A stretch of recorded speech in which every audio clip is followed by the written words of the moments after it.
This is what Google is giving up, the world's biggest and fastest growing internet market. They call them netizens in China, and here there's almost 400 million of them. And at this internet cafe, most seemed unfazed that Google was closing down its mainland search engines. I don't think there's reason to worry, this woman says. It's like fate, this man says. I just care about making my own life better. Publicly, the government here seems almost blasé by Google's announcement in January that it would probably leave. But in recent days, editorials in state-controlled media have gone on the offensive. The China Daily says Google has challenged the government's right to control harmful content like pornography, and the magnitude of this absurdity is beyond comprehension.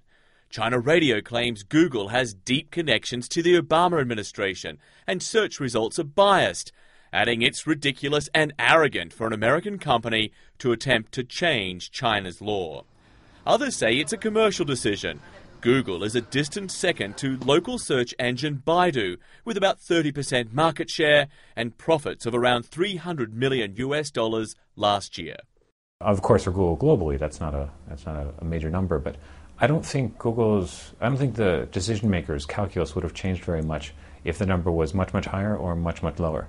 Google says the tipping point was cyber attacks originating from China, targeting Gmail accounts of human rights activists. And so the company said it would end self-censorship, stop blocking information on sensitive subjects like Tiananmen Square, a direct violation of Chinese law, and after weeks of negotiations, not to be tolerated by Beijing. So as a compromise, the company is redirecting all mainland traffic to its servers in Hong Kong, where it's not required to self-censor. But because of the so-called Great Firewall, Beijing can still filter what users can and cannot access. And it means Google, with its "Don't be evil" company motto, will no longer live with the uncomfortable truth that it was censoring the internet here in China. John Vos, CNN Beijing.